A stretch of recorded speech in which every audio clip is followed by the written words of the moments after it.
I mean, I think most people listening to this podcast will know comedy, but you're doing the same set majority of the times. And that's how you fix the set and make it become really good. And you got to do it over and over and over and over again. And so you would be doing that in New York. And I remember, I mean, you just would do, but mostly 5. Like if I go back now, like if I'm doing a Tonight Show and I go back, I like to run like, I don't have to do as much as I used to, but I'll still do probably 3 one night, 2 the next night, and then I'll do the Tonight Show the next day. And so that's what I'll end up doing. And I'll just do, and what I want to do when I do it, usually, the first couple sets, I'll do full sets, 15 minutes, and I'll just open with my Tonight Show set. That's 5 minutes. So I open with it and I'll do 10 minutes.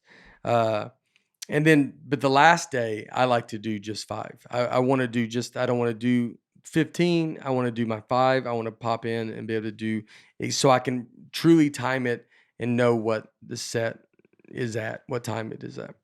And that's how I do. So when I do Tonight Shows, I used to always go do it in a bad room too. I would go to a room that's tough.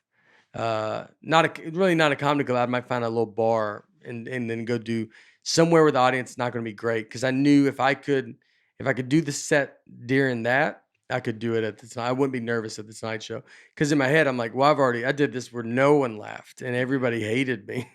So I'll go, now I'm fine. Now it's just putting that set through the mud, you know? Right. So this is a set you obviously already have confidence in the jokes, so you're not going to lose Yeah. confidence if it's a bad room. Yeah. You're like, all right. But really the timing is what I'm looking at. Uh-huh. I'm looking at the timing of doing this without big laughs. Yeah. I'm not worried about like, you're not going to bomb. No one's going to boo me or anything. Yeah. But if they don't laugh how I think they're going to laugh, that's the only really, so I got to get my time. Like if I can do it where the audience is not laughing, then I know that timing and I've said it. I can get through these jokes I'm not relying on that time. It's not going to mess me up. I've already said it without them laughing. Because if you get in front of a Tonight Show crowd, some of them can be they can be overexcited where they clap too much and they're applauding. You have to stop. I mean, sometimes in Tonight Show, you have to kind of talk to stay on top of them. Like if I feel like they're about to clap and they're going to kind of stop your momentum and the joke is still like I'm in the mid. It's not like that's the end of that joke. I'm in the middle of that joke.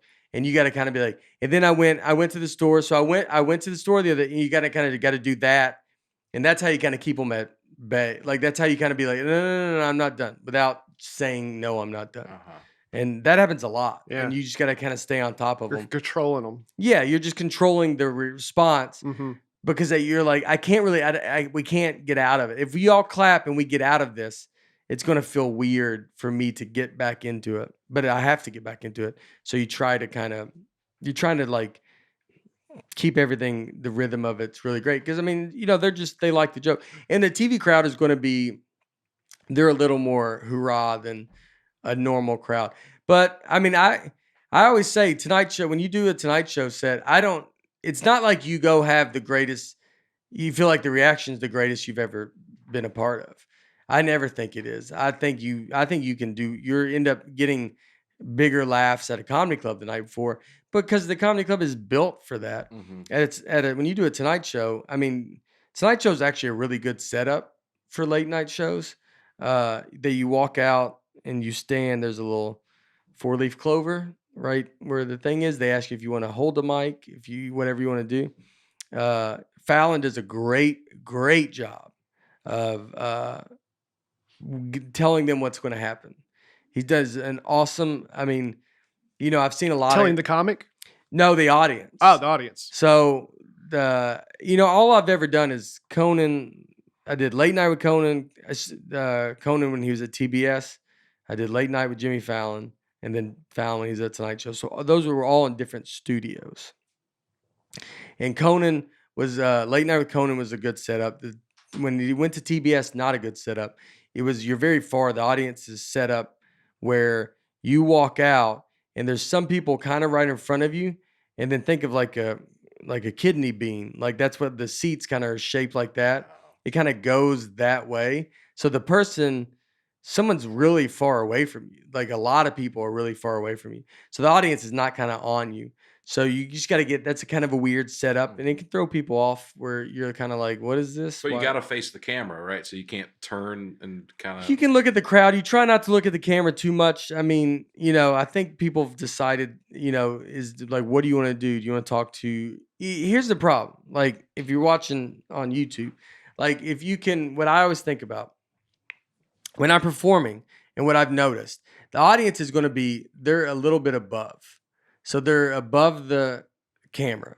So when you're talking, if I'm looking like this into the camera and I'm like, hey, and I'm talking to the jokes, and I know if you're listening to this, this might not make sense, but I'll try to explain. But you're talking, I'm looking right at the camera. My eye line is the camera is side to side. Eye line. You see this. If I look at the crowd, now you're seeing the whites of my eyes.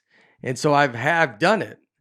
But then you realize, oh, that doesn't look good. Like, it's just like, and if you saw a comic being like, so what's going, the person at home is getting a much different experience than the people there. So I've learned to not really try to do that. I don't look past too high up. You just trying to kind of stay level. So, and the audience thinks you're looking at them, and then they don't. So it's an interesting game. But so yeah, the Tonight Show does so what Fallon does that's so good, and the guy that books Conan JP is unbelievable. He's awesome. The two best bookers, and really the ones that I've dealt with, so there's JP, then Michael Cox, who books the Tonight Show, and he's the real deal. I've dealt with a lot of bookers. Tonight Show, they went through a lot of bookers at one point when they were just trying to find bookers. The guys at the Stand, Comedy Club, the Stand, but they're great. They booked it at one point, and it was like, I don't think they realized they owned the Stand at a Comedy Club in New York, and they're like, you can't, like, you're like, how is this going to work out? Like, it's a huge conflict of interest, Yeah. and then they eventually found out. But I was a lot of, when a new booker came on, I was a lot of their first. They would always book me, not to say anything, but I had a good relationship with Fallon. I'm clean. I'm not trying to push any envelope. I'm not trying to get on there and say something crazy. I'm kind of minding my own business. So I was a lot of, like, when this Night Show needed someone, it was like, Fallon likes you, let's have you on. And then they get to, they're doing it.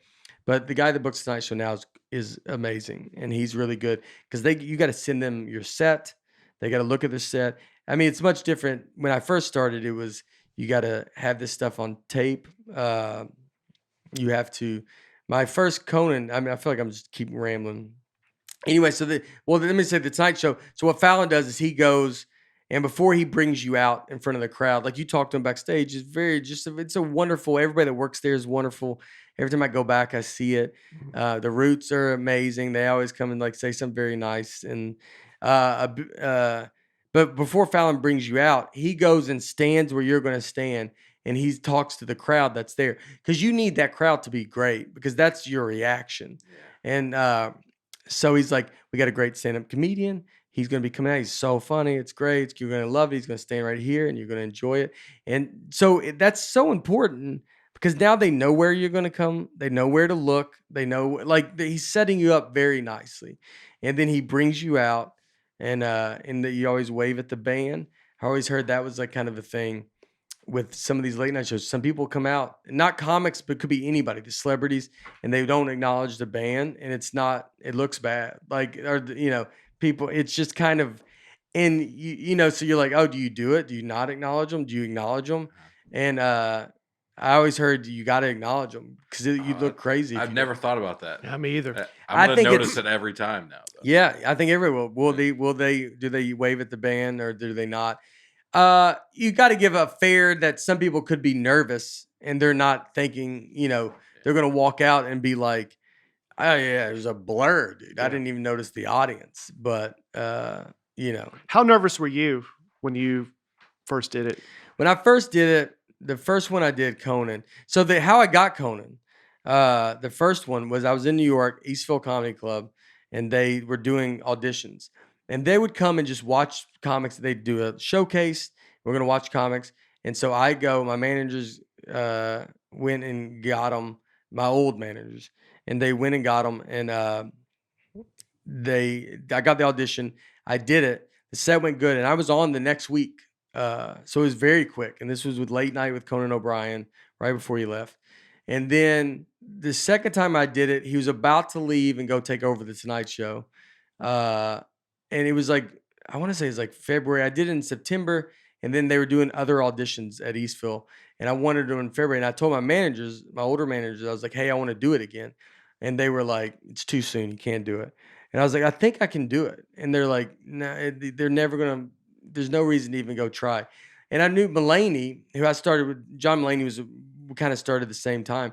But I remember John Mulaney, he was an unbelievable comic, but he just did it. He just did them like kind of close. And I was like, well, John Mulaney did them twice. I was like, I mean, they're doing that. Like, I think I could do it twice.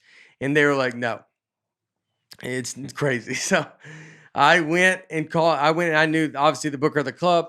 And I told them, hey, I want to do it again. They were like, yeah, they would love to see you. Like, I'm a clean comedian. Like, they're going to, I can at least have a shot. And I just did it.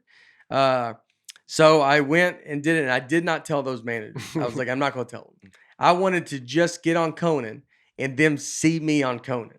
And so I didn't tell them.